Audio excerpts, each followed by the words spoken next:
अनेकदा ना प्रेक्षकांना कलाकारांच्या भूमिका मनामध्ये घर केलेल्या असतात किंवा त्या भूमिकेतून तुम्हाला ओळखतात. पण खरा कलाकार तो कसा आहे? बारा प्रॉपर पुण्याची आहे आणि खूप स्टुडियस अशी पण नाही, पण शिस्ती पडलेली. कशामध्ये तू पार्टिसिपेट केलं होतं आणि तिथे कुठे जाणवलं की नाही अभिनय आपल्याला कुठेतरी आवडतो? खरं तर आहे ना, माझ्यापेक्षा माझ्या आईबाबांना ते आधीच खूप जाणवलं होतं. गाण्यामध्ये सगळी कथा सांगितली जायची आणि आपण फक्त ऍक्ट करायचा, कारण काही तेव्हा फार बोलता वगैरे यायचं नाही. त्याच्यामध्ये मी लीड करत होते. आता तेव्हा माहिती पण नव्हतं की लीड वगैरे काय असतं. आणि तेव्हा माझ्या आई बाबा म्हणे हा नाही करू दे तिला. ते नंतर एक आलं होतं मध्ये खूळ की बापरे आपल्याला इंजिनियर व्हायला पाहिजे. सगळ्यांना माहिती होतं शाळेत, अगदी प्रिन्सिपल पासून, की ही काहीतरी नाटक, अभिनय, डान्स ह्याच्या व्यतिरिक्तही काही करणार. बायसपणा म्हणा किंवा पॉलिटिक्स म्हणा असं सगळं सुद्धा होतं काय ह्या तुमच्या ग्लॅमरच्या वयामध्ये? आधी होत नव्हतं, पण आता व्हायला लागलंय. हे मलाही जाणवतंय. लोकांना तुम्ही दिसतायत कसे किंवा तुमचे फॉलोअर्स किती आहेत ह्याला जास्त महत्व आहे. मुलगी झालीच्या दरम्यान कोविड होता जसं म्हणाले, तेव्हा माझे वडील एक्सपायर झाले आणि 10व्या दिवशी मी जाऊन सेटवरती काम करत होते. आणि तेव्हा सीन पण असे येत होते की सगळे वडिलांशी रिलेटेड होते. हाय हॅलो श्वेता, तुझं आपल्या नवभारत नवराष्ट्राच्या या स्टुडिओमध्ये आणि पडद्यामागचे कलाकार #रिंटू रिअल या आमच्या नव्या सिरीज मध्ये मनापासून स्वागत करते. थँक्यू. श्वेता, जसं मी म्हणाली पडद्यामागचे कलाकार, तर आपली ही सिरीज ह्यासाठीच आहे की अनेकदा ना प्रेक्षकांना कलाकारांच्या भूमिका मनामध्ये घर केलेल्या असतात किंवा त्या भूमिकेतून तुम्हाला ओळखतात.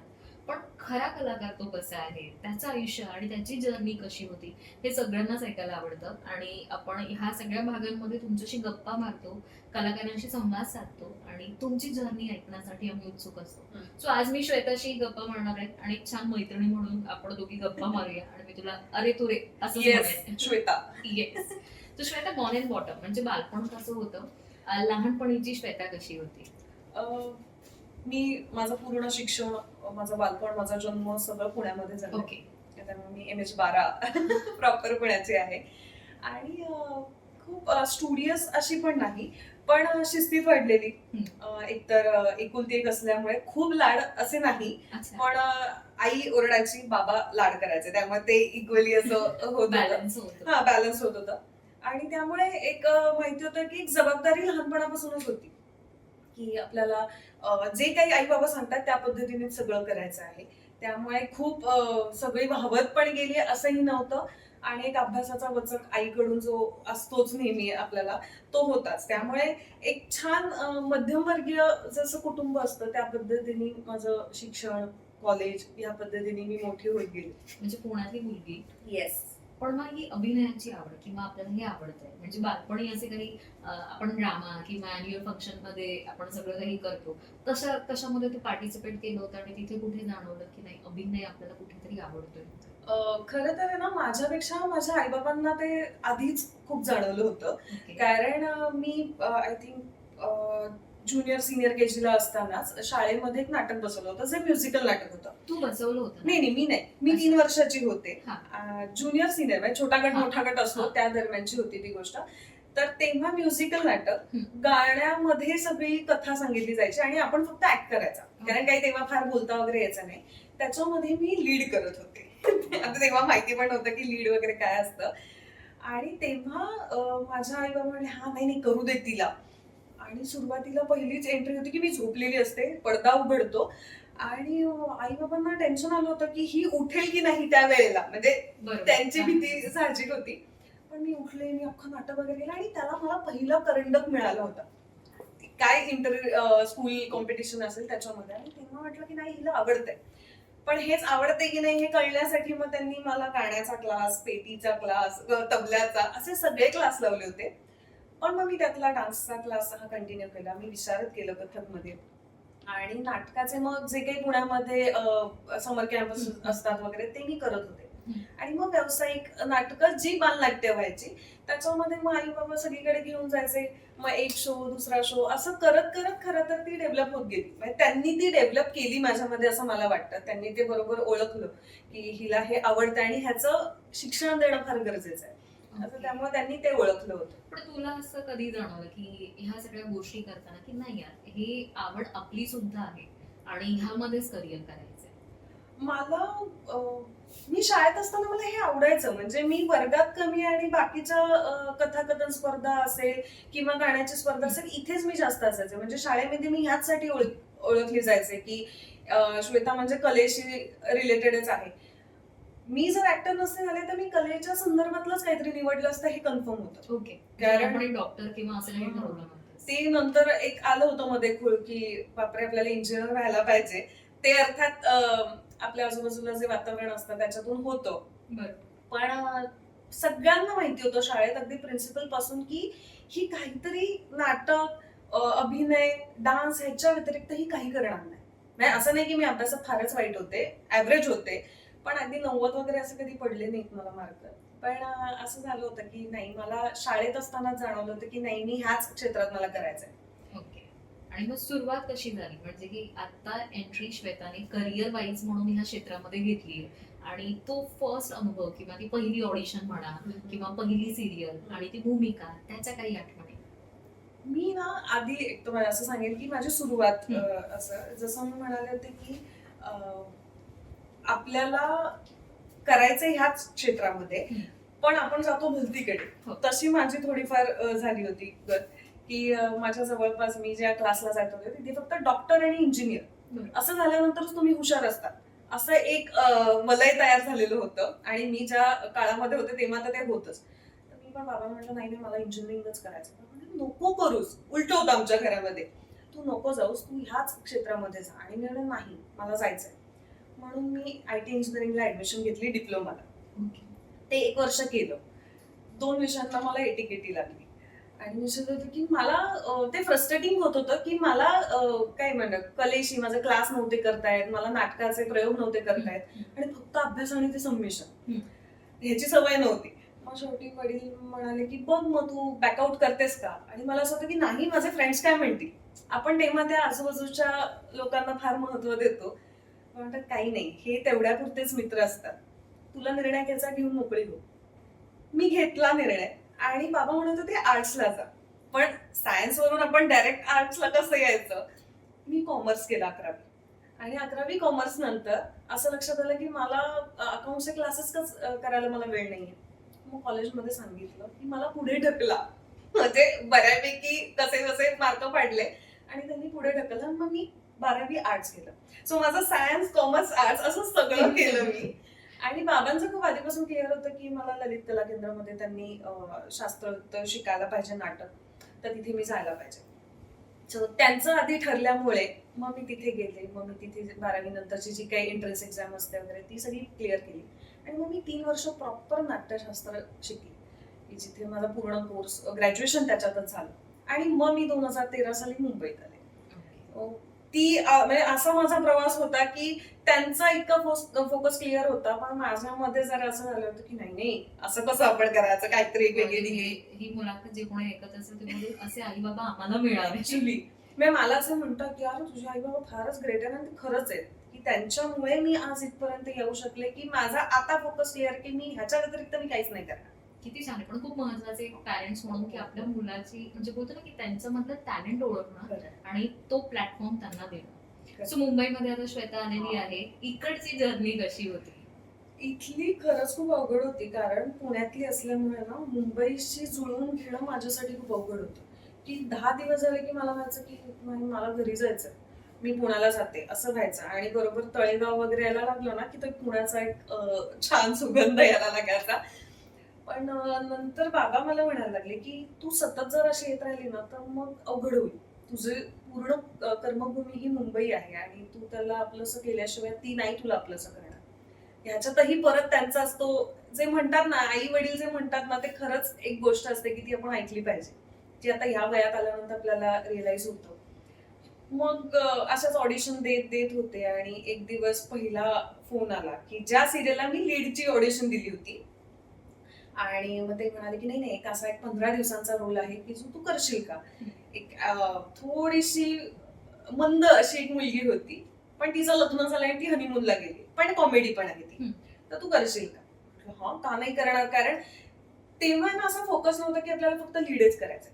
कारण ज्या वेळेस आले 2013ला की आपल्याला फक्त काम करायचंय. कारण नाटक शिकून आलीये पण सिरियलचं कशा पद्धतीने ते हाताळलं जातं हे माहितीच नव्हतं. ऑडिशन दिली हा ठीक आहे, पाठांतर तर होतच उत्तम, की त्यातलं कॅरेक्टरायझेशन कसं करायचं हे माहिती होतं, पण ती प्रोसेस कशी असते हे माहिती नव्हतं. त्यामुळे ज्या दिवशी पहिल्यांदा मी सेटवर गेले तर 5 सीन आले माझ्याकडे, तर ते कसे करणार आहेत हेही मला माहित नाही. मी आपलं सगळं ओके, मी हे कॅरेक्टरायझेशन असं असं करणार आहे, नाटकाच्या पद्धतीने मी ते सगळं केलं आणि मी पाठांतर सगळं स्टार्ट टू एंड करून गेले. आणि सेटवर गेल्यानंतर डिरेक्टर म्हणले नाही एवढाच पॅच करायचा आहे. तेव्हा मला झालं की नाही नाही माझं सगळं पाठ आहे, त्याच्यासाठी तुम्ही नका करू. कारण मी नाटकाच्या बॅकग्राऊंड मधून आले, त्यामुळे मी ते तसं केलं. आणि नंतर हळूहळू कळत गेलं अच्छा हा क्लोज असा असतो. म्हणजे ती इतकी बेसिक सुरुवात होती जेव्हा सिरियलला आले. आता युट्यूबमुळे सगळ्याच जे नवीन येणार आहेत त्यांना माहिती आहे की हे असे शॉर्ट्स असतात, हा क्लोज आहे, हा ओएस आहे. तेव्हा मला ऍब्सोल्यूट काही माहिती नव्हतं. म्हणजे ते मी शिकत शिकत एक एक टप्प्यांवरती मला कळत गेलं की अच्छा प्रोडक्शन मध्ये या माणसाची हे काम असतं, कास्टिंग डिरेक्टर हा हे काम करतो, हेही माहिती नव्हतं मला.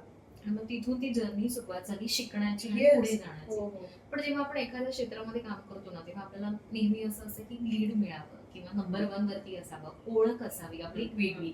ही कधी इच्छा तुला झाली आणि कुठेतरी असं वाटलं की नाही तसे रोल्स आपल्याला मिळत नाही? माझ्या म्हणजे मी जेवढं करिअर आतापर्यंत केलं तेव्हा असं नाही झालं की मला हवा तसा रोल मिळत नाही, असं नाही झालं. प्रत्येक वेळेस कामातून काम मला मिळत गेलं. पहिली सिरियल झाल्यानंतर सुद्धा त्या डिरेक्टरची जी बायको होती ती दुसऱ्या सिरियलला क्रिएटिव्ह होती, म्हणजे पुढचं पाऊलला त्यांनी माझं कुठेतरी ते काम बघितलं आणि मला फोन करून बोलून घेतलं नाही नाही असा एक जबरदस्त रोल आहे. आणि वेगवेगळे व्हरायटेड मला रोल करायला मिळाले जेव्हा नवीनच आले होते तेव्हा. आणि एक अशी होती की एक सिरियल आहे, आता मी त्याचं नाव नाही घेणार, ज्याचं माझं ऑलमोस्ट डन झालं होतं की मी लीड करते म्हणून.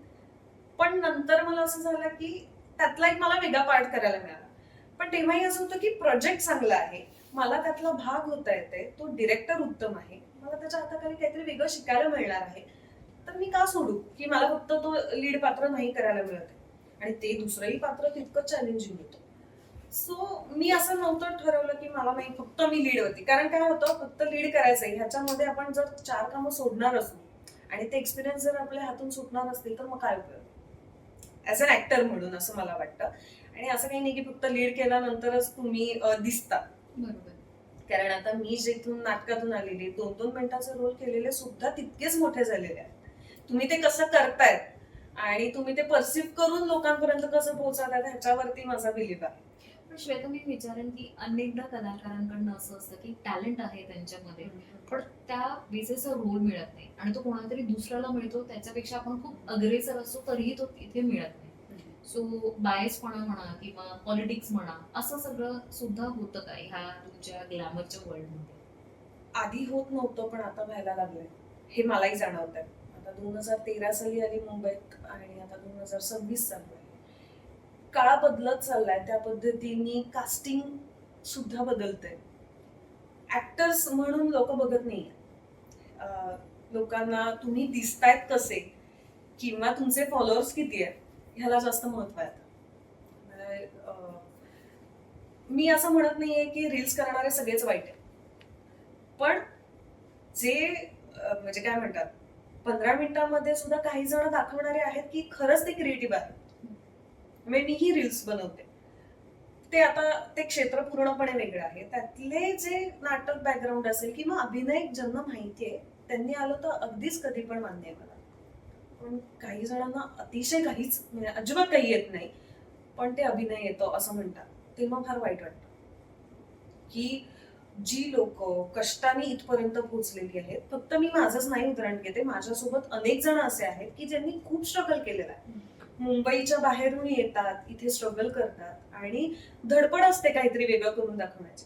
मग भले नाटकामध्ये 2 मिनिटाचा रोल असू देत, पण नाही नाही मी बॅकस्टेज करतो दादा, मी तुझी ही प्रॉपर्टी ठेवण्याचं काम करेन, असं करत करत आज लोक इथे इथपर्यंत पोहोचलेली आहेत. मग त्यांचं काय? मग ते कुठेतरी मग असं वाटतं की कास्टिंग करण्यास जे करतायत किंवा जे चॅनल सुद्धा ओके म्हणताय त्या गोष्टींना, ती कुठल्या पद्धतीने विचार करताय? म्हणजे सगळ्याच वरती मग आता प्रश्नचिन्ह येत आहे असं वाटतं मला. एक कलाकार म्हणून मी तुला विचारेन, म्हणजे तू एक कलाकार आहेस, पडद्यामागचं खरंच तुमचं आयुष्य कसं असतं?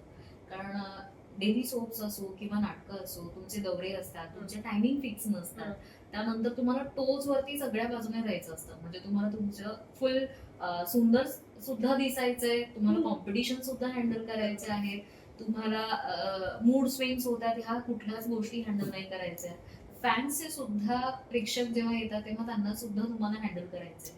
आणि काही भूमिकांसाठी तुम्हाला आज खूप कौतुक होत आहे, पण त्याच काही भूमिकांसाठी तुम्हाला ट्रोल सुद्धा केलं जातं, किंवा एखादं वाक्य तुम्ही काहीतरी म्हणालात तर त्यावरून सुद्धा ट्रोलिंग होतं.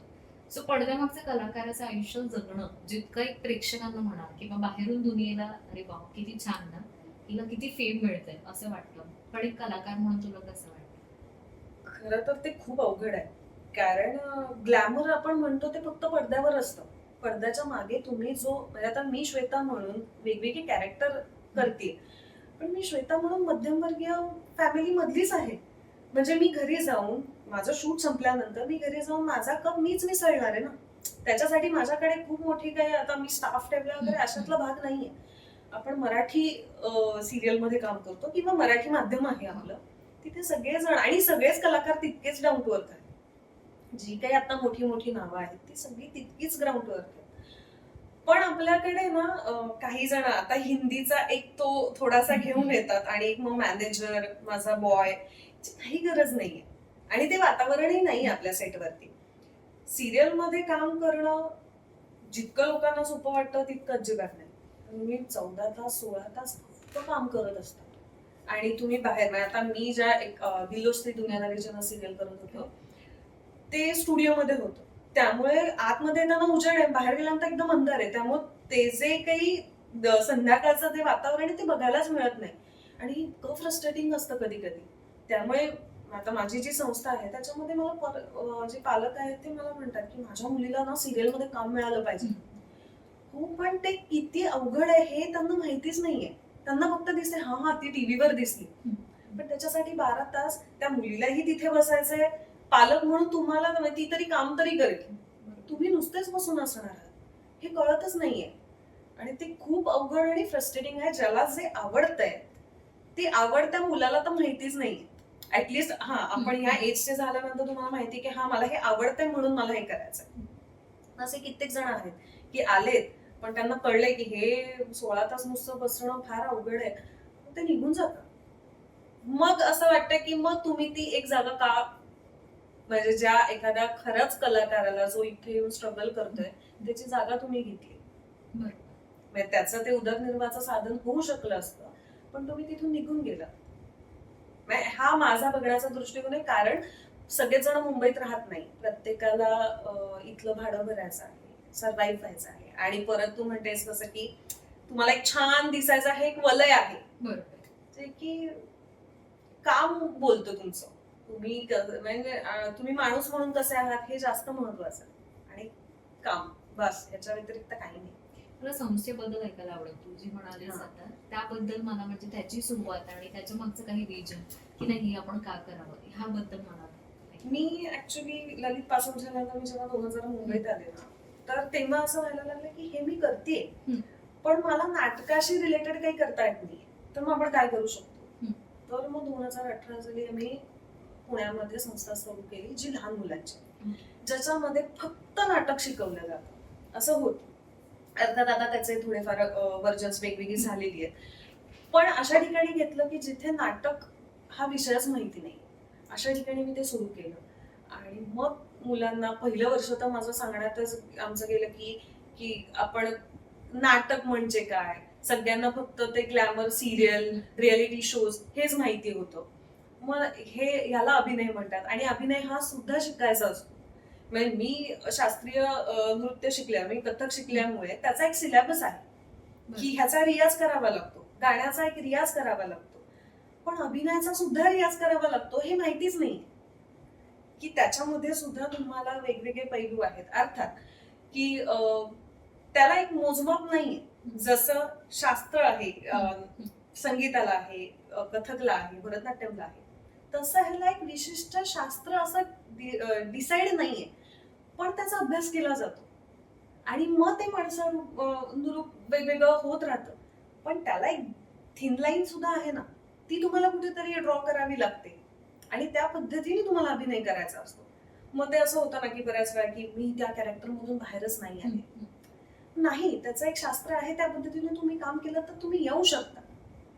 हे आता मी शिकून आलेली आहे किंवा मी त्याच्यामध्ये थोडंसं स्वतःचं पण काही ऍडिशन केलेली आहे, हे मग मी मुलांना शिकवते. मला ना अजून 2 प्रश्न ह्यातून सुचतायत. एक म्हणजे तू जसं म्हणाली की अभिनयाचा सुद्धा तुम्हाला सराव करायला लागला. हो. म्हणजे नेमकं काय? म्हणजे काय? समजा आज कोणी अभिनय क्षेत्रामध्ये येण्यासाठी इच्छुक आहे किंवा हम्म. कोणाची इच्छा आहे की आपल्या लहान मुलाला आपण पुढे अभिनयामध्ये त्याला इथे टाकावं. मग हा सराव काय असतो नेमका? एकतर अभिनयामध्ये यायचं म्हटल्यानंतर तुम्हाला तुमच्या वाचनावरती, तुमच्या आवाजावरती, तुमच्या अभिनयामधले जे काही वेगवेगळे पैलू आहेत, म्हणजे रडणं असू देत, हसणं असू देत, ह्याच्यामध्ये सुद्धा शेड आहेत ना. प्रत्येक वेळेस डोळ्यातून पाणी येतंय म्हणजेच तुम्ही रडताय असं नाही होत, किंवा हसतायत म्हणजे तुम्ही खदा खदा हसताय असं नाहीये. एक छोटीशी स्माइल असते, त्याच्यामध्ये पण खूप काही सांगून जातो. एक्सप्रेशन. हा, एक्सप्रेशन्स आहेत ते. तर ह्याचा सुद्धा अभ्यास आहे की त्या सिच्युएशनला मला किती हसायचंय, त्या डायलॉगला माझं फक्त डोळ्यातून सुद्धा हसणं दाखवू शकते मी. हे मग तुम्ही जेव्हा अनेक गोष्टी वाचतात आणि मग त्याचा तुम्ही त्या कॅरेक्टरचा विचार करतात, तेव्हा मग ठरतं ना की मी इतकंच हसलं तरी बास आहे या कॅरेक्टरसाठी. त्याची ती शेड आहे त्या कॅरेक्टरची, मग त्याचा तो अभ्यास केला जातो. ह्या गोष्टी त्याच्यातून म्हणजे मला असं होतं की मी ते शिकवते मुलांना. आणि आता एक वेगळं अभ्यासक्रम सुरू झालाय, तो म्हणजे तुम्ही मुंबईत जाऊन स्ट्रगल कसा करायचा. आणि तो मुंबईतल्या पालकांसाठी वेगळा आहे आणि पुण्यातल्या पालकांसाठी वेगळा आहे. म्हणजे कालच मी एक गोष्ट बोलली की पुण्यातल्या खूप पालकांना वाटतं की मुलांनी काम करायला पाहिजे. मान्य आहे, त्या मुलामध्ये टॅलेंट पण आहे, पण त्याचं वय असं आहे की तुम्हालाच घेऊन जावं लागणार आहे, आणि त्याच्यापैकी दोघेही जर वर्किंग असतील तर एकाला जॉब सोडावा लागेल ना. हा विचार नाही होत. ती खूप मोठी गोष्ट आहे. म्हणजे कदाचित माझ्या आई वडिलांनी पण तो तेव्हा विचार केला असता तर आज किती म्हणजे बालकलाकार फार कमी आहेत की जे आता मोठे झाल्यानंतर पण तितकेच ग्लॅम मध्ये आहेत त्या क्षेत्रामध्ये काम. हा, ते खूप अवघड आहे ते टिकवणं सुद्धा. कारण त्याच्यासाठी असं आहे की आपण म्हणतो ना की त्या काळामध्ये तुमचा गोड, तो इनोसन्स, तुमचा चेहरा बघायची सवय झाली असते प्रेक्षकांना सुद्धा. जेव्हा तुम्ही मोठे होतात ते एक्सेप्टच नाही करत. आणि त्यात तुमचीही चूक नाहीये आणि ना प्रेक्षकांची चूक आहे. पण श्वेता, आज ना म्हणजे मला आठवतं की आधीचा काळ होता तेव्हा सचिन पिळगावकर, हो, हो. स्वप्नील जोशी, हम्म. निशिगंधा वाड यांना मी लहान आणि मोठ्या पडद्यावर बरोबर. म्हणजे त्यांनी बाल कलाकार म्हणून सुद्धा त्यांनी काम केलं होतं आणि आजही ते काम करतात. स्पृहा सुद्धा आहे स्पृहा त्याच्यामध्ये. सुद्धा, येस. सो त्यांनी ही कामं केली होती, प्रिया बापट, हे सगळी जण. पण आज एक घर नाही सोडलं तर प्रत्येक घरामध्ये असं आहे की ह्या क्षेत्रामध्ये ऍक्टिंग मध्ये गेलं पाहिजे. तेव्हा डॉक्टर, इंजिनियर हे फक्त असायचं मागे. आज करिअर म्हणून प्रत्येक पालक ह्या क्षेत्राकडे बघतोय. तुला काय वाटतं की नेमकं त्यांनी बघताना कुठली गोष्ट बघायला पाहिजे की नाही आपल्या मुलामध्ये ही गोष्ट आहे का, आणि ह्या सगळ्या गोष्टींसाठी आपण तयार आहोत का, तर आपण त्यांच्यासाठी हे क्षेत्र निवडावं.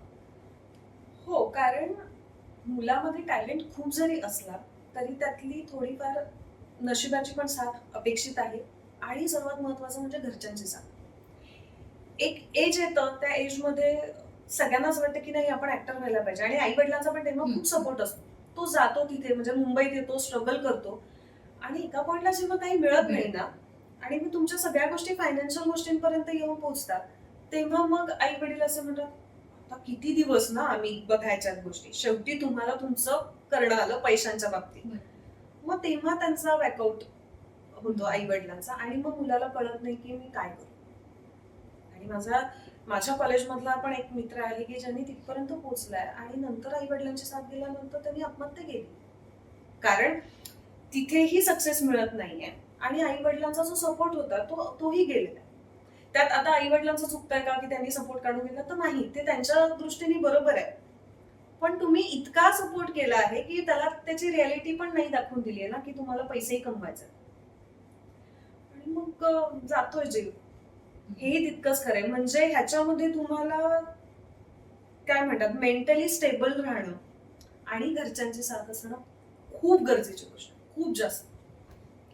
छान. मी पुन्हा आपल्या तुझ्या श्वेताच्या जर्नीकडे येईन, हा. कारण आपण फार वैचारिक आता मानलं की Yes, खरंच yes. हे क्षेत्र खूप अवघड आहे. जितकं बालकांना वाटतंय की नाही हे सगळं आहे, पण तितकंच ते कठीण सुद्धा आहे. कारण ही रियालिटी सुद्धा आहे की जर का मुलांना तुम्ही ह्या क्षेत्रात टाकताय तर 12 तास 16 तास तुम्हाला सुद्धा एकाला जिथे थांबायचं आहे.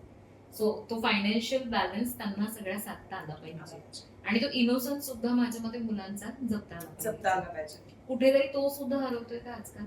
खूप, कारण 12 तास जर तुमचं शूट असेल तर मुलगा शाळेत जाणार कधी? काहीच नाही ना, ते बालपणच काहीच गेलं. नाही, तो आठवणच खेळत नाही. गेलं. आणि सेटवरचं जे वातावरण आहे, सगळेच नाही पण काही जण जे आपण मगाशी म्हणालो की त्या ग्लॅमरचं एक घेऊन वावरत आहेत, ते मुलांमध्ये पटकन येत आहे. आणि मग मुलं एकदम मोठी झाल्यासारखी वागतायत. की माझ्या समोर एक झालेला किस्सा आहे. मी एक सिरियल करत होते 2017 साली. छोटा मुलगा होता, साधारण 2री-3रीतला असेल. तर सगळ्यांना काचेच्या ग्लासमध्ये चहा मिळायचा आणि आम्ही घ्यायचो. तर त्याला सांगितलं होतं की तुला प्लास्टिकच्या ग्लासमध्ये देत जाऊ, कारण तो पडला तर तुला लागेल वगैरे आणि ते फुटेल. तर एक दिवशी त्यांनी तो घेतला आणि तो फेकून दिला आणि म्हणला मला काचेच्याच ग्लासमध्ये पाहिजे, बाकी सगळ्यांना देतात. मग हा ऍटिट्यूड येतो कुठून? कुठेतरी आजूबाजूला घडतंय ते बघून ते अनुकरण केलं जातंय आणि मग ते त्यांचं बालपण गेलं. मग आता कुठे ते मला माहिती नाही ऍब्सोल्युटली. मग ते संपलं त्याचं करिअर. असंही नाही व्हायला पाहिजे. पण मग यांच्यासाठी सुवर्णमध्ये काय असेल? समजा मला वाटतं की एक पॅरेंट्स म्हणून की आपलं मूल छान आहे, त्याने ह्या क्षेत्रात यावं. पण आता जर का मी त्यांना सिरियल म्हणा किंवा आपण या ग्लॅमरमध्ये दिलं तर कुठेतरी त्यांचं बालपण आणि निरागसपणा हरवेल. ह्यावरती एक मूवी सुद्धा आला तर खूप छान मी म्हणेन. सो ह्यासाठी सुवर्णमध्ये काय देऊ शकतो आपण मुलांना? ह्याच्यामध्ये ना आई वडिलांचा संवाद असणं फार गरजेची गोष्ट आहे. कारण बऱ्याच वेळा असं होतं की आई वडील पण ह्या गोष्टीला पाठीशी घालतात. मग ते तेव्हा ओरडत नाही की अरे बापरे सगळ्यांच्या समोर मी ओरडू कसं सेटवर. नाही, तिथे ओरडलं गेलंच पाहिजे, कारण त्याचं वयच असं आहे की तो जे दिसेल ते ऍब्झॉर्ब करणार आहे आणि त्यातलं चांगलं काय वाईट काय त्याच्यासाठी पुढे काय त्याचं होणार आहे हे त्याला माहिती नाहीये. हे आई बाबांना माहिती आहे त्याच्या. म्हणजे मी जेव्हा लहान असताना कुठे डान्स शोला जेव्हा जायचे तेव्हा माझे आई बाबा ओरडायचे मला, गरज नाहीये ते तसलं काही करण्याची. किंवा तेव्हा असं व्हायचं की काही थोडे माझ्यापेक्षा मोठे असायचे तेव्हा ते पेमेंट वगैरे मिळायचं आणि मी म्हणायचे मला नाही आज दिलं ना त्यांनी, तुला गरज आहे त्या गोष्टींची, ते आम्ही आमचं बघू. हे त्या वेळेस त्यांनी ते टोच दिलेली आहे मला. त्यामुळे मला आता असं होतं की हो ही देणं गरजेचं होतं. ते खूप महत्वाचं ते आहे. खूप गरजेची गोष्ट आहे. पण ते अर्थात आता बऱ्याच आई वडिलांना पण मला असं म्हणत की बालपणामध्ये आपल्याला वेगळ्या गाण्यांवरती सुद्धा परफॉर्मन्स नाही नाही करू चालायचा. दिले मला. अजिबात नाही ऍब्सोल्यूट चालायचं. नाही. म्हणजे नंतर येऊ कशी कशी मी नांदायला एक लावणी आली होती. पण तेव्हा माझ्या आई वडिलांचा अट्टाहास हा होता की तू सुरुवातीला मग गणेश वंदना ही कथक मधली असलीच पाहिजे तुझी. म्हणजे तुला हेही येत आहे, हे तू परफॉर्मन्स करून दाखवलं पाहिजे, मग तू ते कर. आता लावणी वाईट आहे का तर नाही, तोही कला प्रकार आहे. पण हा वय ते नाहीये. आणि मग त्यातली गाणी सिलेक्ट करणं वगैरे हे माझे आई वडील बसून ऐकायचं ते गाणं नाही आणि एक्सप्रेशन जरा चुकलं की हे चांगलं नाही होते, म्हणजे ते टीका करायचं. ते अजूनही करतात कधी कधी टीका की हे नाही चांगलं होते, नाही आवडलं मला तुझं, ते या क्षेत्रातलेही नाहीयेत. पण ते गरजेचं असतं. छान. मी जसं म्हणाली पुन्हा तुझ्या श्वेताच्या जर्नीकडे मी येते. काय सांगशील आतापर्यंतच्या करिअरकडे, ह्या तुझ्या क्षेत्राकडे मागे वळून बघताना छान असे कुठले क्षण होते की जे आजही मनाच्या कोपऱ्यात आहे, आणि असे कुठले वाईट क्षण की तो दिवस आजही आठवतो की यार असं वाटत होतं की गिव्ह अप सगळं काही करावं? गिव्ह अप करावं असं मला कधीच नाही वाटलं, कारण हे आवडतंय त्यामुळे हेच करायचंय आणि हेच येतंय, हा पहिला मुद्दा. आणि आनंदाचे क्षण म्हणजे प्रत्येक वेळेस कुठलं तरी छान काम मिळालं की तो आनंद प्रत्येक वेळेस जो पहिल्यांदा काम मिळाल्याचा जो होता ना तोच नेहमी असतो. कारण जसं आपण म्हणतो ना की ते सक्सेस असतं त्याच्या आधी खूप सारे फेल्युअर्स असतात. म्हणजे आपण 100 एक ऑडिशन्स देतो, त्याच्यातून एखादं काम मिळतं, मग तेव्हा तो आनंदच होतो की हा यार हे मिळालं मला, आता मला ते 100% करून दाखवायचं आहे. हे तर होतच नेहमी. त्यामुळे मला प्रत्येक सिरियल मिळाली की मला तो आनंद असतो, तो उत्साह असतो की मला काहीतरी छान करून दाखवायचं आहे. त्यातली सर्वात गाजलेली म्हणजे दिल्लोस्ती होती, कारण ते प्रोजेक्टच असं होतं की सेटवरती पण धमाल यायची, काहीतरी वेगळं करायला मिळायचं, चॅलेंजिंग होतं. स्क्रिप्ट यायची, त्याला धरून वेगवेगळ्या गोष्टी इम्प्रोव्हाइज पण व्हायच्या. त्यामुळे ते करायला ऍक्टर म्हणून मला खूप मजा यायची. आणि मुलगी झाली हो हा माझ्यासाठी म्हणजे जेव्हा लोक घरात बसलेली होती कोविडच्या काळामध्ये, तेव्हा मी जाऊन फील्डवरती काम करत होते आणि एवढे अप्स अँड डाऊन्स असलेलं ते कॅरेक्टर होतं. त्यामुळे मला करायला तेव्हाही खूप मजा आली होती की श्वेता म्हणून मला रोज उठून वेगवेगळ्या चॅलेंज असायचं की अरे बापरे आता हे असे सीन मला करायचंय. त्यामुळे मजा आहे, म्हणजे मला काम करताना नेहमीच मजा येते की असं नाहीये की मी कधी कंटाळा आलाय मला मला झोपच येते असं नाही होत मोस्टली. कारण एन्जॉय केलीस तू ती सगळी. एन्जॉय केलेलं आहे. म्हणजे मुलगी झालीच्या दरम्यान कोविड होतं मी जसं म्हणाले, तेव्हा माझे वडील एक्सपायर झाले होते आणि मी 10व्या दिवशी मी जाऊन सेटवरती काम करत होते आणि तेव्हा सीन पण असे येत होते की सगळे वडिलांशी रिलेटेड होते. खूप हेवी होतं माझ्यासाठी, पण ते मी केलं. कारण शेवटी माझ्या वडिलांची इच्छा होती की मला त्यांना प्रूफ करायचं होतं की हो नाही हे असं जरी असलं जसं आपण म्हणतो शो मस्ट गो ऑन असतं.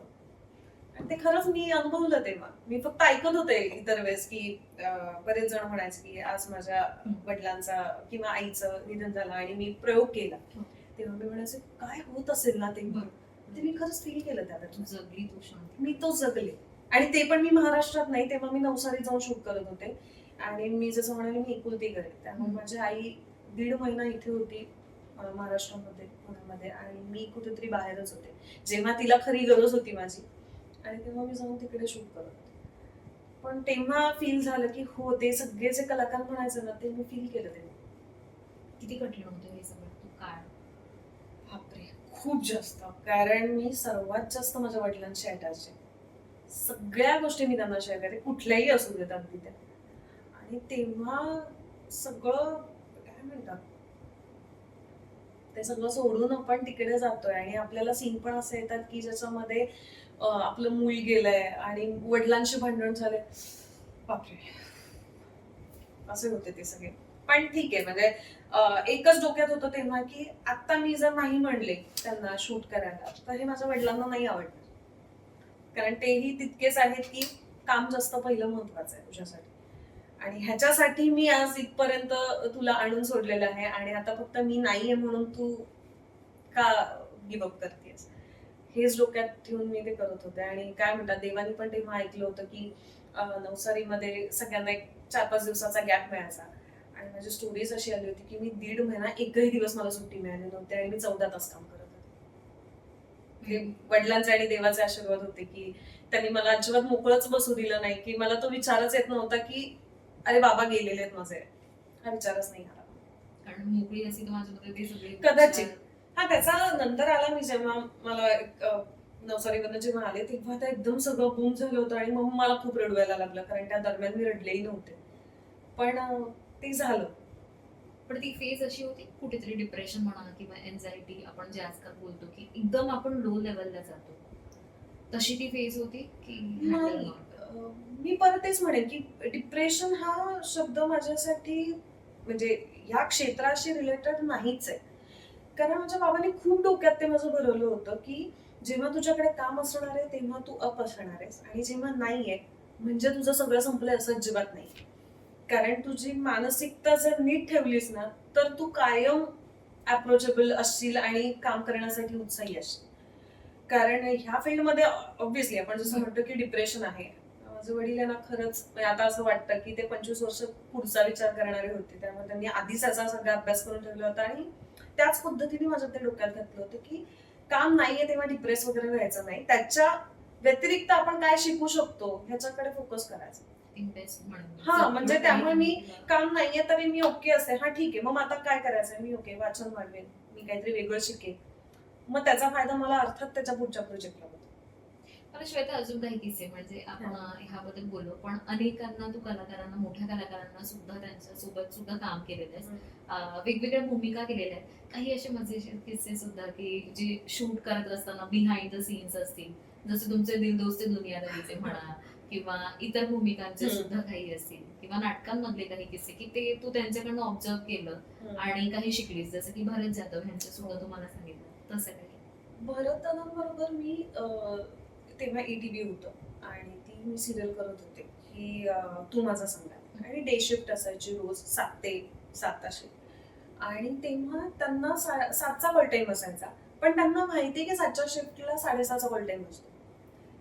ते 6:30ला येऊन बसणार आणि प्रोडक्शनला असं वाटायचं की हा ठीक आहे, बाकीचे येतात ना आर्टिस्ट, ते 7 वाजता येणार.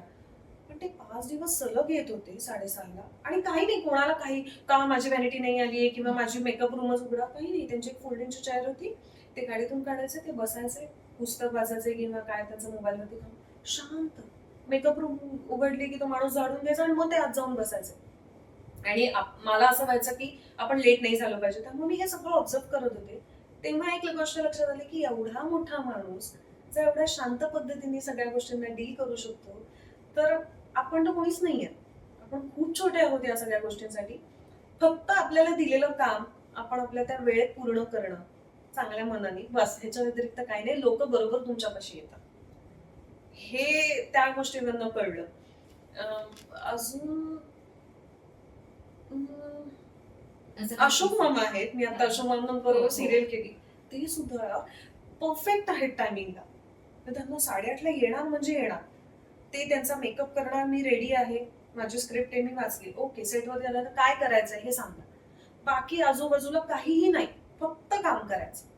भीती नाही वाटली तुला त्यांच्यासोबत शूट पहिल्या दिवशी प्रचंड मी घाबरले होते. मी असं होतं की बापरे, हा माणूस ज्यांना आपण लहानाचं मोठं म्हणजे बालपणी आपण हा. त्यांनाच पाहिलं अशोक मामांना. आणि त्यांचे सीन बघत बघत मोठे झालेले आहेत. हो. आणि त्यांच्यासोबत पहिला शॉट करताना मी अशी कापत होते. आणि कॉरिडॉर मधला पहिला सीन आहे, गेले म्हटलं मामा पाया पडते. हे रोज पडणारेस का पाया? म्हटलं हो हो, नाही म्हणजे तुम्ही मोठा आहात. नाही पण मला तर, म्हणजे त्यांचा एक मस्करीचा आहे. ते म्हणाले नाही पण मला त्यांनी सांगितलं की तू खूप ऍटिट्यूड दाखवत होती. म्हणलं नाही, असं काहीच नाही. म्हणजे ते मजा घेत होती माझी, पण मी अजून घाबरले होते. पण पहिला शॉट वगैरे झाला माझा आणि म्हटलं उगाचच घाबरली होतीस, मला घाबरायचं होतं का तुला वगैरे, मी इतकं. आणि मग त्यांनी ते कॅज्युअल केलं. ते एकंदर एक कळलं की ह्या सगळ्या मोठ्या कलाकारांमध्ये ना तो एक ह्युमर आहे की ते ना, त्यांनाही माहिती की त्यांचं वलय काय आहे. ते सगळ्या नवीन लोकांना इतकं डाऊन टू अर्थ करून टाकतात ना. नंतर तर मग आम्ही एकत्र जेवायला वगैरे बसायचो. मग ते मला म्हणायचे की आज कुठली भाजी आणली आहेस, मला ही करून आण, मला हे आवडतं. इतकं ते छान होते. हा डाऊन टू अर्थ पण आहे ना जो सगळ्या मोठ्या लोकांकडे, तो मी घ्यायचं ठरवलं होतं. त्यामुळे मी होपफुली मी घेते. तुम्ही आता बाकीच्या लोकांना विचारलं पाहिजे की मी कशी वागते त्यांच्यासोबत. पण माझे काही पालक आहेत, त्यांच्याबरोबर मी तितकीच साधी असते. कारण ते फक्त स्क्रीन पुरतं आहे, बाकी आपण तर नॉर्मलच आहोत ना आयुष्यामध्ये. श्वेता, आताच एक नवीन घर सुद्धा तू घेतलंयस, हो. म्हणजे ड्रीम होम मी म्हणेन. आपल्या प्रत्येकाची इच्छा असते की मुंबईत एक स्वतःचं घर असावं. ही इच्छा कधीपासून होती आणि आता कसं वाटतंय फायनली तुझं स्वतःचं घर झालंय? मी जेव्हा मुंबईत आले तेव्हापासून होतं की मला गोरेगाव मलाड या बाजूला घर घ्यायचंय, असं माझं ठरलेलं होतं. पण नंतर असं होत गेलं की बापरे, तिथले रेट वगैरे, आपल्या ज्या पद्धतीने आपण काम करतोय त्याच्याने सेव्हिंग किती होणार आहे आणि आपण रेंट किती भरणार आहोत, त्यामुळे ते पॉसिबल होईल की नाही वाटलं नव्हतं. पण मुलगी झाली हो जशी, मी सिरियल करत होते. 3 वर्ष आम्ही वाईमध्ये शूट केलं आणि नंतर 8 महिने आम्ही मुंबईत शिफ्ट व्हायचं ठरलं आणि ते अगदी 5 दिवसात ठरलं. आणि त्यांनी सांगितलं की 5व्या दिवशी आपण ह्या दिवशी आपण शूट करतोय मुंबईमध्ये. आणि विचार होते की बाकी सगळे मुंबईतले 3-4 जणच असे होते की जे पुण्यातले. पण त्यांचं कसं होतं की 8-8 दिवसांनी येऊन 2-3 दिवस काम होतं, त्यामुळे ते काही मॅनेज करू शकत होते. आणि माझं रोलच असं होतं की मी पूर्ण वेळ सीन मध्ये असायचे. आणि मी आले मुंबईमध्ये, पण मला माहित नव्हतं त्या दिवशी मी रात्री कुठे राहणार आहे. कारण मी मुंबईतलं तर सगळं सोडून गेले होते वाईमध्ये, कोविड होता त्यामुळे. आणि ज्या दिवशी मी मीरा रोडला शूट केलं रात्री 11:30ला माझं पॅकअप झालं, ते मी बोरिवली नॅशनल पार्कच्या गेटच्या इथे उभी होते गाडी घेऊन. आणि आता कुठे जाऊ हे मला माहिती नव्हतं. की मुंबई सारख्या शहरामध्ये आपलं कोणीच नाहीये, राहायला जागा नाहीये, आणि आता उद्या कॉल टाइम तर 8:30चा आलेला आहे, पण मी आज रात्री जाऊ कुठे. त्या दिवशी असं झालं की यार, मुंबईत एक रूम का होईना पण स्वतःची असणं फार गरजेचं आहे. आणि मग तेव्हापासून असं ठरवलं की नाही, आता आपण पैसे जमवायलाच पाहिजे काही झालं तरी, आणि आपण एक रूम तरी घेऊयात, मग ती कुठेही का असे ना. मग तेव्हा परत शूट करता करता एका मैत्रिणीच्या घरी राहिले. मग त्या पण मैत्रिणी अशा की आज मी नाहीच आहे, अगं नाही आज माझ्या घरी कोणीतरी आहे. म्हटलं आज आपण गाडीतच रात्र काढूया, असं एक कुठेतरी ठरलं. आणि मग नंतर एक मैत्रीण हो म्हणाली, मग तो प्रवास माझा सुरू झाला होता की पैसे सेव्ह करायचे. मग जेव्हा मराठवाडा मिळाली तेव्हा मी मला टू ठाणे प्रवास करत होते. तोही खूप हेक्टिक होता. मग आईला म्हटलं की आई मी इथे रेंटला पैसे भरतेच आहे, तर थोडेसे अजून भरले तर EMI जाईल आणि आपण एक घर घेऊ शकतो. आई म्हणले तुझ्या मनात आहे ना, करूयात आपण, उडी मारतो. मग असं होतं की हा ती म्हणते, आणि माझ्यासाठी एक होतं ना की बाबा नाहीये तर कशी मी सर्व्हाइव्ह होणार आहे. पण नाही, आईने मला खूप साथ दिली या सगळ्यांमध्ये. आई होते की कर तू, मी आहे पाठीशी. मग माझ्याकडे असलेले थोडेफार पैसे मग आईने थोडीफार मदत केली आणि मी मारली उडी. छोटंसं घेतलं, पण आता एक कुठेतरी आहे डोक्यामध्ये की मी आले आणि माझ्याकडे राहायला घर नाहीये, असं नाहीये माझ्याकडे की मी 2 तासांनी काय होणार प्रवास करून मी माझ्या घरी जाईल. स्वतःच्या घरी जा. आणि ते जे मुंबईतले नाहीये त्यांनाच ते कळू शकतं की ते दुःख काय आहे. पण आता स्वतःचं घर कसं सजवलंयस किंवा काही विचार केला होता की अशा पद्धतीने माझं घर असेल? मी फार काही असं इंटेरियर वगैरे काही केलं नाही. सिम्पल जसं, कारण काय आहे ना, मला असं वाटतं की ते घर वाटलं पाहिजे. मी हॉटेलच्या रूम मध्ये जाऊन राहते असं फील नाही व्हायला पाहिजे. कारण आपण लहानपणापासून जशा घरामध्ये वाढलेलो आहे ते एकदम सोडून आता खूप लॅविश आहे असं नाही वाटलं पाहिजे. त्यामुळे एकदम बेसिक 2 वर्ष लागले मला ते सगळं सजवायला. मग काही पुण्यातल्या गोष्टी मी घेऊन आले. मग हा लॅम्प असाच असला पाहिजे, तो लॅम्प तसाच, जे पुण्यातल्या घरामध्ये आई बाबांनी सजवलं तसं हे मी घर माझ्या पद्धतीने सजवलं. असं हळूहळू सजवते असं. तू स्वामी भक्त सुद्धा आहे असं मी ऐकलं. स्वामींचा अनुभव आहे तुझं आणि स्वामींचं पहिलं नातं, म्हणजे आपण म्हणतो ना की आपलं नातं जुळतं देवाशी सुद्धा, आणि तिथून काही अनुभव येत जातात आणि अजून अजून आपलं अजून ते नातं घट्ट होतं एक भक्ताचं आणि देवाचं. तर तसं काही अनुभव तुला आहे? लहानपणापासून स्वामी हे वातावरण माझ्या घरात आहेच आहे, कारण माझ्या वडिलांना साक्षात्कार झाला होता गजानन महाराजांचा. तर त्यामुळे ते वातावरण भक्तिमय, देवपूजा करणं वगैरे हे चालूच होतं. पण जेव्हा हे घर घेतलं किंवा त्याच्या थोडंसं आधीपासून, जसं आपण एक एज आपलं वाढत जातं ना, तसे तसे अनुभव यायला लागले ना, तेव्हा जास्त ध्यानधारणाकडे माझा कल झाला की हा नाही, आता मी मेडिटेशन करायला पाहिजे, मग मला त्याची उपरती होईल अरे ह्या पद्धतीने. मग तो आध्यात्मिक जोड, आणि माझ्या वडिलांचं अध्यात्म अप्रतिम होतं. म्हणजे अनेक वेळा आता रिअलाइज होते की मी त्यांच्याबरोबर चर्चा केलेली आहे, पण त्याचा जो गाभा आहे त्या आध्यात्मिक गोष्टींचा, तो आता रिअलाइज होतोय की हा मी तेव्हा बोलले होते. मग आता होतं की तेव्हा मी अजून जरा जास्त बोलायला पाहिजे होतं, तेव्हा जास्त इंटरेस्ट घ्यायला पाहिजे होता, कारण आपल्याकडे तो हक्काचा व्यक्ती होता ज्याच्याशी आपण ते बोलू शकतो. पण ठीक आहे, आताही तो एक आपल्या अनुभवांवरून आपण ते शिकत असतो. आताही असं होतं की जेव्हा घर घेतलं तेव्हाही गोष्टी खूप छान पद्धतीने सॉफ्टली हँडल झाल्या. किंवा एक असं स्ट्रॉंग अनुभव की जेव्हा असं तुला खूप असं वाटलं की यार इथे कुठेतरी स्वामींची प्रचिती आली आणि स्वामी पाठीशी आहेत असं वाटलं? म्हणजे अनेक स्वामी भक्तांकडे खरं तर अनेक अनुभव असतात. खूप आहेत. म्हणजे जेव्हा जसं मी म्हटले की मधला काळ येतो असं आपला की आपल्याकडे कामच नसतं, मग तेव्हा आपण काय करणार. तर एक दिवशी मी असंच मुंबईमध्ये होते आणि मला असं झालं की मला अक्कलकोटला जायचं.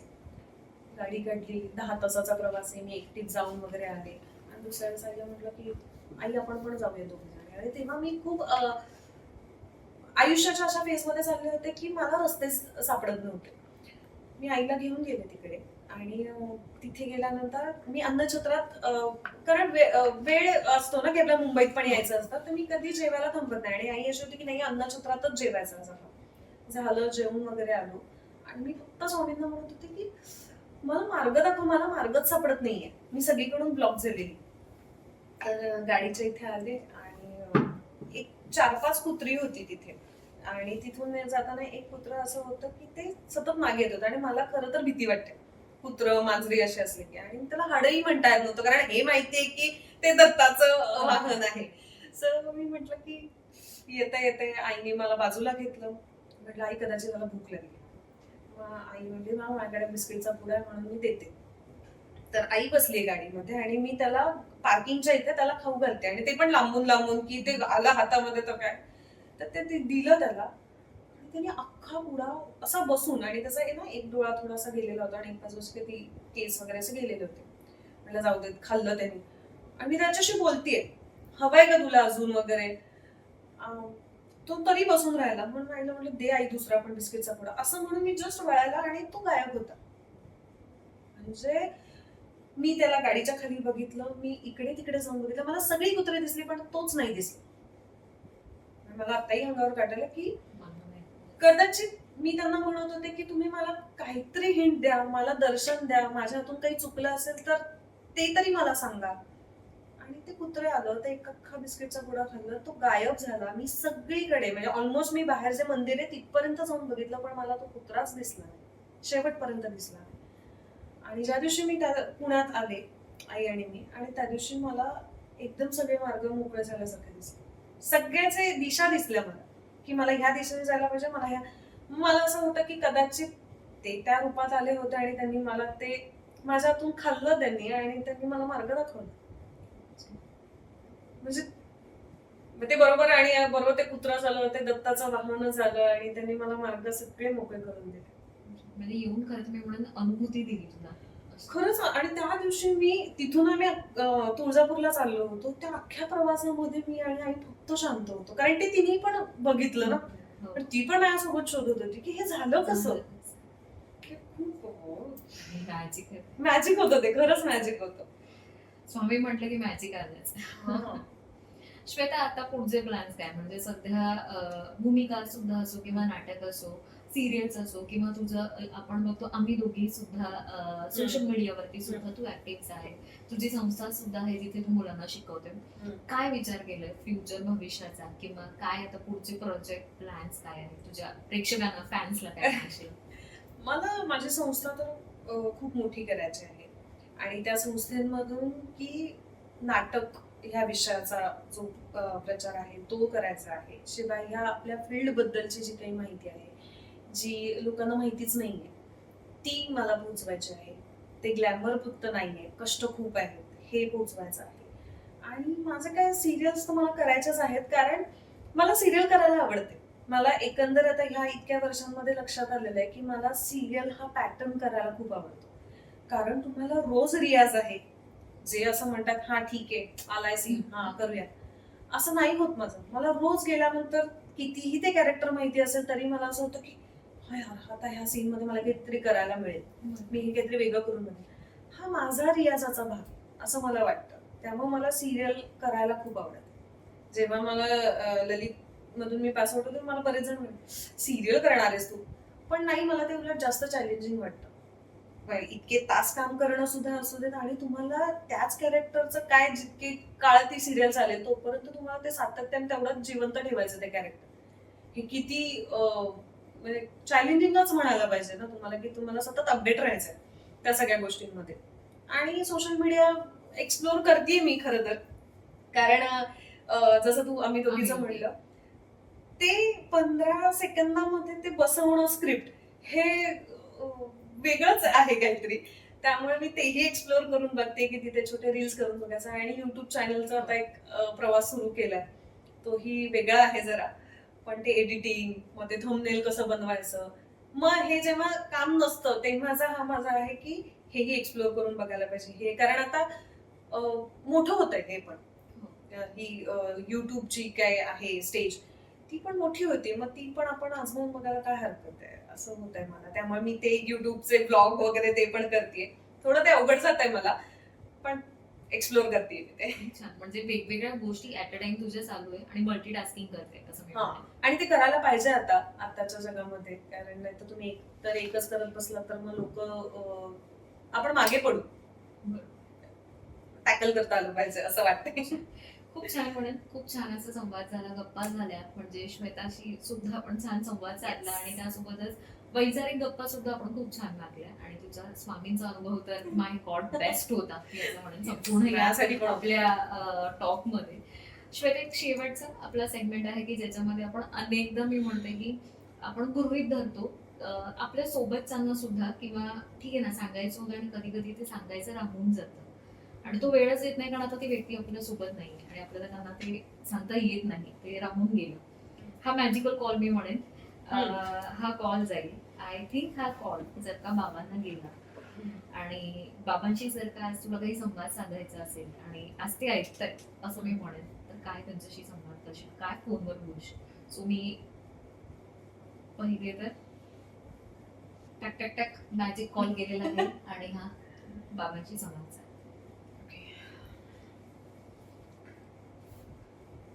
हॅलो. हा बाबा. खरं तर तिकडून कशी आहे असं विचारलं असतं तर मला जास्त आवडला असता तो आवाज. पण पण मला माहितीये की तुम्ही माझं ऐकतात सगळं आणि नेहमीच ऐकतात. आत्ताही तुम्हाला माहितीये मी घरामध्ये तुमच्या फोटोशी खूप काही बोलत असते, खूप गोष्टी शेअर करत असते. काय म्हणतात, देवानंतरचं स्थान कोण असेल तर तुम्ही आहात हे माहितीये. त्यामुळे मी कुठे अडले, काही मला सुचत नसेल तर सगळ्याचा मार्ग तुम्हीच दाखवतात. आत्ता असं वाटतं की ज्या स्टेजवरती आलीये मी तेव्हा तुम्ही हवे होता. कारण मुलगी झाली हो ही सिरियल चालू असतानाच तुम्ही गेला. त्याच्यानंतर किती लोकांनी प्रेम केलं, काही लोक कसे वागले हे बघण्यासाठी तरी तुम्ही हवे होता, ज्याच्याने मला जास्त आधार मिळाला असता. अर्थात मी नेहमीच म्हणते की मी तुमची मुलगी आहे त्यामुळे कधी हार मानणार नाही आणि तुम्ही जी शिकवण दिली आहे ती कायम माझ्या पाठीशी आहेच आहे. पण तुम्ही जेव्हा होतात ना तेव्हा एक असं असायचं की हा बाबा आहेत, हा ते बघून घेतील, काहीही होऊ देत आयुष्यामध्ये, कितीही उलथापालथ होऊ देत, पण बाबा आहेत. हे माझ्यासाठी, बाबा हा शब्द माझ्यासाठी खूप आयुष्यामध्ये महत्वाचा होता. आणि आता तुम्ही नाहीयेत तर ती बाजू आई खूप म्हणजे काय म्हणतात ती अशी उभी आहे ना माझ्या पाठीशी की तेव्हा वाटत होतं की तुम्ही नाहीयेत तर मी आता कोणाशी काय बोलू किंवा मी कोणावरती विश्वास ठेवू. तर ती बाजू आईनी इतकी इतकी अशी जबाबदारी घेतलीये की तुम्हालाही माहिती की माझं आणि आईचं फार काही पटायचं नाही.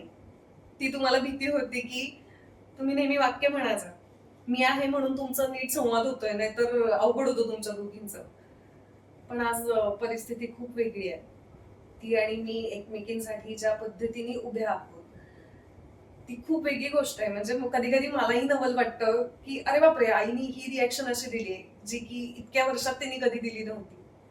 ती खूप तुमच्यासारखं वागते, तुमच्यासारखं बोलते आणि तुमच्यासारखा सपोर्ट तर तिचा नेहमीच होता. पण एक आईचं एक असायचं ना की बाई वेळेत ये, नीट कर, तिची ती काळजी होती. पण ती आता खूप तुमच्यासारखं वागते त्यामुळे कधी कधी असं होतं की हा यार तुमच्यामध्ये ती दिसते मला. ती बाबा झाली आता माझ्या, त्यामुळे काळजी नका करू, मीही तिच्यासाठी कायमच आहे. तिला कधी एकटं नाही पडू देणार आणि नाही भांडण करत आता मी पण जरा मोठी झाल्यासारखी वागते तिच्याशी, कधी कधी रागवते कारण काळजी वाटते तिची. पण नका काळजी करू, मी आहे तिच्या सोबत आहे, तिला कधी एकटं नाही पडू देणार. आणि खूप श्वेता सुहास आंबेकर हे नाव मला खूप मोठं करायचंय. मी नेहमी स्वामींकडे प्रार्थना करते की असा काहीतरी रोल मिळू दे की ज्याच्यामध्ये तुमचं नाव मी मोठं करेन, कारण तुम्हाला जास्त ते छान वाटेल. बाकी कोणाला काय वाटेल याच्याशी मला काही नाहीये, पण तुम्हाला नेहमी छान वाटेल असं मला वागायचं आहे. त्यामुळे तुमचे आशीर्वाद कायम ठेवा माझ्यासोबत.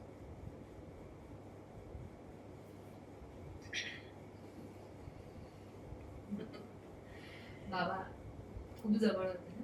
खूप जास्त जवळचे की खरंच त्यांच्याशिवाय माझं पान हलायचं नाही. आणि आता असं होतं कधी कधी की आपण एकटे पडलोय का, कारण काहीही परिस्थिती असू दे की आपल्याला एक असतं ना मुलगी म्हणल्यानंतर हा नाही बाबा आणि मी कुठल्याही विषयांवरती त्यांच्याशी बोलू शकायचंय. आणि आता असं होतं की ते कम्युनिकेशनच बंद झालंय. पण आता मी त्याच्यातून मार्ग असा आहे माझा की ते ऐकतात त्यामुळे मी त्यांच्याशी डिरेक्टली बोलत असते. पण ते आहे आणि नक्कीच आहे ते म्हणून आहेच अजून आहे. छान फ्युचर Yes, yes. खूप ऑल द बेस्ट म्हणेन मी की छान अजूनही ग्रो कर.